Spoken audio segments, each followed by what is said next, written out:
fue presentado por cortesía de Ariel Joyería, Westland Medical Center, A Formidable at Home.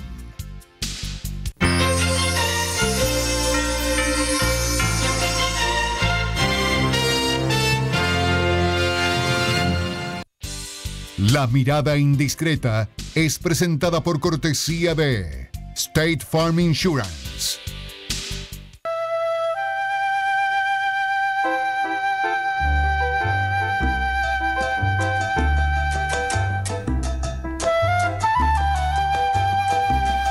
Bienvenidos una vez más a La Mirada Indiscreta. Hoy tenemos un programa muy especial, un programa de estos que recorre la historia del cine cubano de alguna manera. Después de 1959, un grupo de cineastas, un grupo de artistas cubanos tuvo alguna fe en que se podía hacer realmente cine en Cuba. Y muchos de ellos provenían de otros medios, de la televisión, etcétera, y se fueron para el Instituto Cubano de Arte e Industria Cinematográfica, que, como he dicho en otras ocasiones, fue la primera ley que el gobierno de Fidel Castro firmó. Quiero decir, la primera ley cultural. En marzo de 1959 ya estaba creado. Vino este grupo de jóvenes a hacer cine, como tantos otros. Ahora hemos visto todos los muchachos jóvenes que están haciendo cine también en Cuba, con la esperanza de que era una nueva etapa, que era una nueva etapa de libertad de expresión, de poder hacer la cultura que Cuba se merecía luego de una dictadura. Nadie podía imaginarse que estábamos entrando a otra dictadura que ha resultado lamentablemente larga. Ya he tenido en este programa a uno de aquellos muchachos, Roberto Fandiño, con el bautizo. Me faltaría de los que viven en Miami, Fausto Canel, pero hoy tengo la dicha, ¿por qué no?, de tener a mi buen amigo aquí, Alberto Roldán, que fue una de las personas que llegó temprano a Licay con la esperanza sencillamente de que ahí se podía hacer cine. Alberto, tú te venías de la televisión. De la televisión. Yo trabajé en CMQ durante los años 50 como técnico de sonido musicalizador. Entonces, tenía muchos deseos de trabajar en cine. ¿Y eso por qué? ¿Porque eras un cinéfilo? ¿Porque te gustaba el cine? Me gustaba el cine. Era un muchacho que le gustaba el cine. Y me parecía que el cine podía ser mi medio de expresión. Yo anteriormente había cultivado la música desde niño. Bueno, exactamente, estamos hablando de un legado con este apellido Roldán, como ustedes podrán imaginarse. Alberto es sobrino, ¿no? De Amadeo Roldán, de una de las figuras cimeras de la música cubana. Es hijo de Alberto, ¿no? Es hijo de otro, ¿no? De otro gran músico. Sí, que fue un violonchelista muy notable. ¿Y tú pensabas dedicarte a la música? No, yo no pensé dedicarme nunca a la música. La música es el arte que más me toca a mí estéticamente y emocionalmente, pero no es mi medio de expresión. Eso yo lo descubrí muy tempranamente. Lo que pasa es que no descubría cuál era mi medio de expresión hasta que ya trabajando en la CMQ, en la televisión, en la radio, todo ese tipo de cosas, comprendí que era el cine. Ahora, no había escuela de cine, por supuesto, la escuela de cine que existe ahora en Cuba hace pocos años. De hecho, dos directores, Julio García Espinosa y Gutiérrez Jalé, habían ido a Italia. ¿Cuál fue tu entrenamiento? Bueno, el entrenamiento de todos los directores cubanos es el documental. Sí, el entrenamiento nuestro fue con la cámara en la mano, a sangre y fuego. Algunos habíamos leído una serie de libros de cine que se habían publicado en Cuba, el tratado famoso aquel de Kuleshov, exactamente, que todo el mundo lo había leído. De pronto tú consideras que este arte descansa mucho en la intuición, de alguna manera. Claro, la técnica hay que conocerla. Yo creo que vaya, el ser un artista intuitivo es algo muy conocido y muy importante, ¿no? Pero además exige, este arte exige una racionalización de toda una serie de cuestiones. En la industria. Es un arte muy técnico, es un arte muy de equipo, además, ¿no? Además es un arte que se supone que se dirige a las grandes masas y demás. Pero había una cosa fascinante para mí en los medios, en llegar a dominar los medios técnicos del cine, ¿no? O sea, la fotografía, la edición, la musicalización, el sonido, todo ese tipo de cuestión que para mí constituía un incentivo poder llegar a dominar todo eso. Exacto. Afortunadamente, yo parece que... Y eso lo hace el director, por supuesto. El director, el director. Porque el que teje todo lo... Tú trabajas con un editor, con un fotógrafo, con gente, pero el que dirige eres tú. es uno, ¿no? Exactamente. Y entonces uno es el que lleva el hilo de toda esa cuestión, el que dice cómo hay que hacer, de acuerdo a lo que uno quiera hacer y a la personalidad de uno. Porque también a veces uno tiene que enfrentar problemas de personalidades con los fotógrafos, los camarógrafos, y los editores, los productores, todo eso. Pero uno debe ser capaz de irse por encima de eso, de vencer en esa lucha. No está dicho por mí, está incluso escrito por personas como Nicolás Guillén Landrian, que la influencia que tuvo Alberto Roldán sobre esto que vamos a ver hoy, que es además un privilegio, es parte de la escuela cubana de documental, de una nueva forma de observar la realidad, que incluso aquí mismo en la mirada indiscreta lo hemos visto en los más jóvenes cineastas. Los más jóvenes cineastas se nutrieron de esta forma tan particular que tuvieron estos pioneros del cine cubano después de 1959, de observar la realidad y, repito, de tener una esperanza en la observación de esa realidad. Vamos a ver un primer corte de, valga la redundancia, primer carnaval socialista que hizo en 1962, Alberto Roldán, tempranísimo. Y es algo revelador vernos cómo éramos en 1962 y de la manera que Roldán logra acercarse con su cámara y su curiosidad, porque sobre todo en un cineasta que dirige documentales tiene que ser una persona sumamente curiosa. Veamos este primer fragmento.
Estamos aquí en la pantalla, en la mirada indiscreta, rindiendo un sentido o homenaje, un tributo a Alberto Roldán, a uno de los pioneros del cine cubano al principio de 1959. Ahí firmó una Cuba posible en el carnaval de 1962, el primer carnaval que ocurría en Cuba luego del 59, el 60 y el 61, que no había pasado.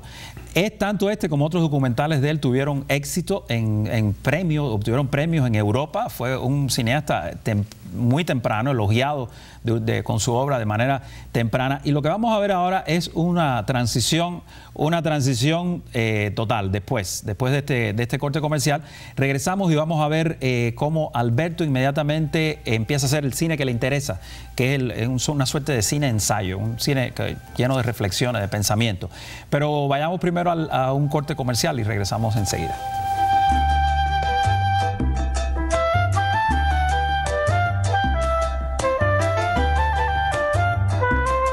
La cirugía cosmética no es cosa de ricos. Implantes de seno desde $2,800, Tummy Tuck desde $3,800, liposucción por área $450 y si lo combinas con otro procedimiento recibirás 2 áreas de liposucción gratis. Mantenga su independencia económica por el resto de su vida. Si usted tiene 62 años de edad o más y desea refinanciar su hipoteca, haga lo que miles de dueños han hecho. Obtenga una hipoteca revertida garantizada por el FHA. Pague todas sus tarjetas de crédito. Obtenga cash al momento del cierre. Elimine los pagos de su hipoteca y viva en su casa por el resto de su vida. Por el resto de su vida. ¡Wow! Mortgage Credit of America. Honestidad y servicio. 305-266-5030. No te conté, al final contraté internet, teléfono y cable de Comcast por $33 al mes cada uno.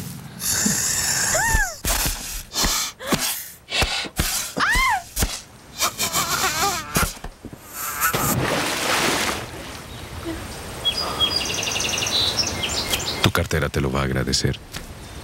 Ahorra con paquete triple de Comcast, internet, teléfono y cable por $33 al mes cada uno al suscribirte a los 3 por un año. Es Comcastico. Especiales para Cuba al 50%, licras a peso, jeans a 5, pullover a peso, batas de casa a $1.99, panties y medias a cuora, cuchillas a 4 centavos y muchos especiales al 50%. Que barato y el dolarazo. El nombre lo dice todo. Siempre quise tener un hijo para enseñarle a jugar pelota. Y nació Daniela. Fuimos por la parejita y nació Alejandra y Fernanda. Hay un punto en el que aprendí que no puedo vivir sin mis princesas y que las princesas gastan mucho. Ahí estoy. Y State Farm también está ahí. Si proteges la carroza y también el castillo, podrías ahorrar en promedio hasta $565 al año. Pide una cotización y empieza a ahorrar ya. Como un buen vecino, State Farm está ahí.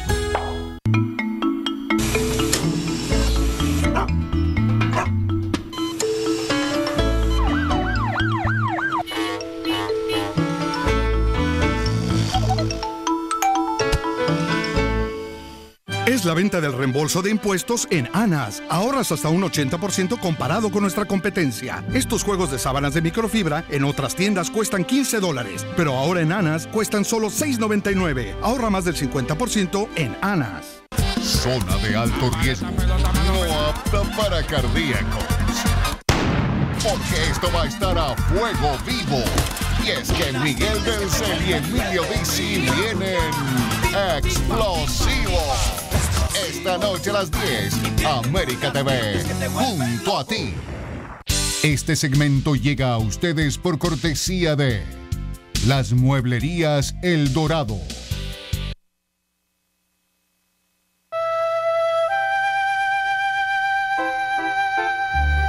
Estamos haciendo un poco de historia en la mirada indiscreta con el cine de Alberto Roldán.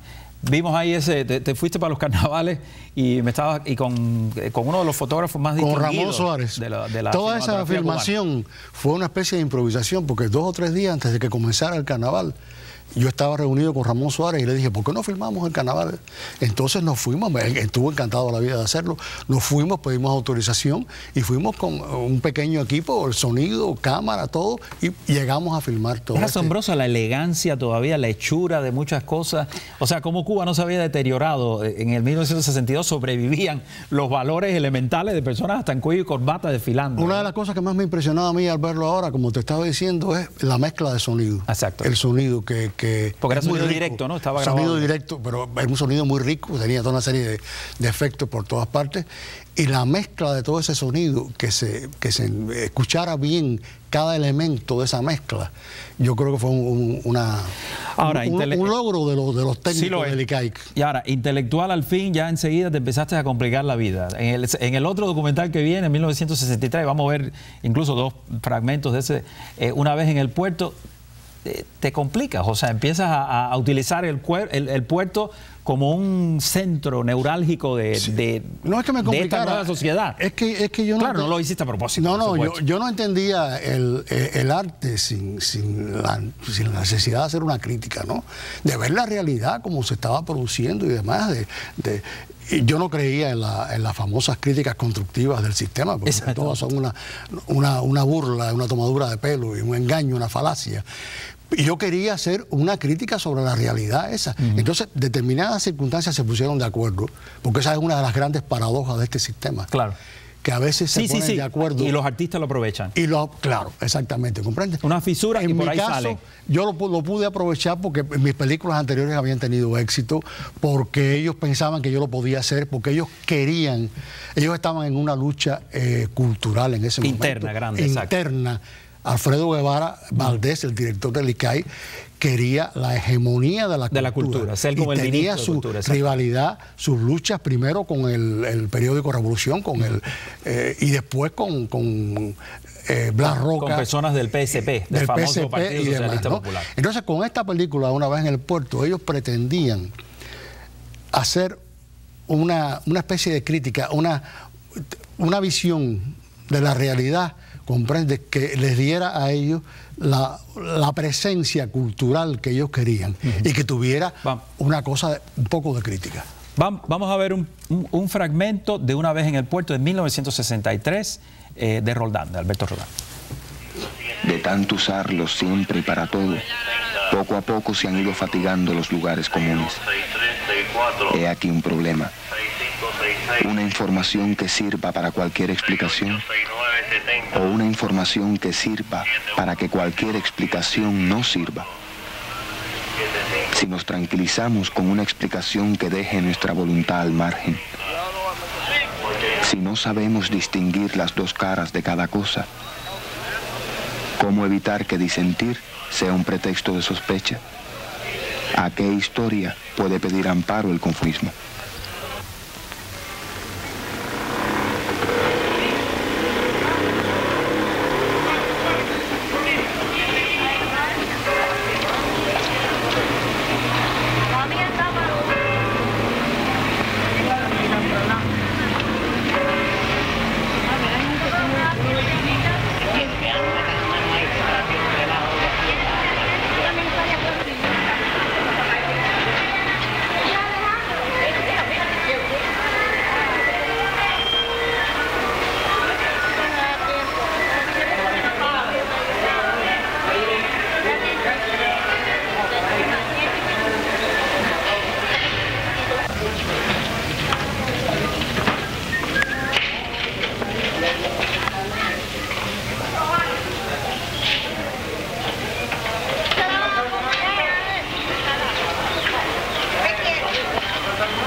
Estamos aquí en La Mirada Indiscreta con Alberto Roldán. Lo que acaban de ver es un fragmento de una Cuba que realmente le explicaba, le decía yo, no se podía imaginar lo que sobrevendría después de 1963. Sin embargo, y lo vamos a ver en el segundo fragmento, los artistas, yo creo que esa es una de las, la palabra función no es buena, pero una de las responsabilidades que tienen es revelar la realidad que tienen alrededor. Y tú te fuiste al puerto de sus alrededores, ¿no? A indagar, al puerto de sus alrededores, a buscar qué pasaba. Lo cogí como muestra de la población. Exactamente. En ese momento, para hacer un análisis crítico en el género de cine que a mí me interesaba, en el cine documental. Que es como un cine ensayo. Que era el cine ensayo, que es un género muy cultivado en Europa, sobre todo en Francia, ¿no? Entonces, por ahí nos fuimos, filmamos toda esta imagen que de una fuerza muy grande, ¿no? Ellos se quedaron un poco, la dirección del ICAI, preocupados cuando vieron la imagen esta, porque ellos no se esperaban una imagen tan cruda ni tan ¿Tú sabes por qué? Porque están en sus oficinas, en su aire acondicionado, alejados de la realidad, como siempre, como suelen estar la dirigencia. Pero yo no sé por qué ellos pensaron que a lo mejor podían sacar de esta película una película medianamente crítica, mediatizada, vaya, con algunas boberías. Que hablara bien de ellos. Como, ellos, y que sin embargo fueron un canto a la revolución. Y yo nunca en mi vida había pensado en hacer un canto a nadie, ¿no? Ni a las revoluciones, a nadie. Yo no soy ese tipo de... Otros ya cantaban. Otros ya cantaban. Había bastante cantante, vamos a decir. Sí, exactamente. Entonces, cuando ellos vieron este material, se quedaron se dieron cuenta que tenían una papa caliente. Esto no era lo que queríamos. No era lo que querían. Entonces, utilizaron la narración, porque el cine ensayo se caracteriza porque debe tener una narración que reflexione, que especule alrededor. Sobre lo que estamos viendo. Sí, no exactamente lo que estamos viendo. Un contrapunto, quizás. Es un contrapunto, exactamente. Entonces ellos trataron de suavizar toda la fuerza de esta película mediante la narración. Al principio, la narración original, pues ellos trajeron 2 personas más para que la trabajaran, porque hicieran estas cosas, pusieran algo más o menos, yo no sé, agradable. Exactamente. ¿Te das cuenta? Sí. Entonces, eso de alguna manera fue una concesión, pero bueno, estas cosas la obra está hecha, hay que hacer concesiones, y era mucho más importante para mí hacer una obra como esta, que saliera, aunque terminara la obra, que no hacer una pequeña concesión. Ya tú mismo me decías ahora que ahora con el tiempo la narración no luce tan mal. Es de una vigencia extraordinaria, Alberto. Sí. La narración parece algo a veces hasta contestataria. Sí. Vamos para que ustedes vean este segundo segmento de Una vez en el puerto, donde sí les va a parecer que están viendo a uno de los muchachos jóvenes buscándote Habana, Las Camas Solas, que hemos presentado tantos años después. Vamos a ver este fragmento.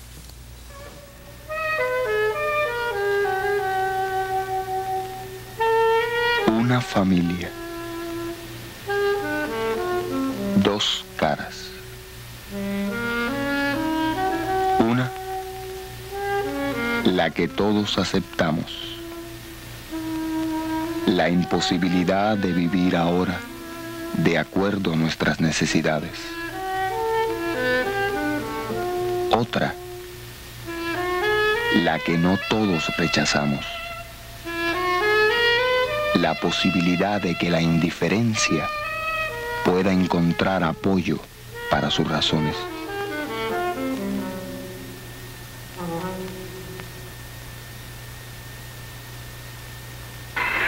Hemos ido con la familia, hemos ido allá, hemos ido acá, y no es posible que a nosotros, viendo el techo que se nos está mojando, tenemos 6 hijos, y no es posible que a nosotros se nos resuelva el problema. Yo estoy cansada de limpiar el piso, con los niños ahí en el piso, descalzo, como quiera que sea. Con estos chiquitos que he pasado trabajo aquí de dejarlos solos, ir a la calle, tener que hacer los mandados, buscar el agua con el niñito en los brazos. Eso es pasar trabajo de una madre con tantos hijos en un cuarto que estamos viviendo. Se nos está mojando hace muchos meses ya, muchos meses por 2 y 3 partes. Por 2 y 3 partes se moja. Ya no hay con qué comparar para coger el agua que caiga. Es muy cruzado, nos está cayendo esa agua sucia. Esa agua sucia nos está cayendo del techo arriba. Y tiene más mierda.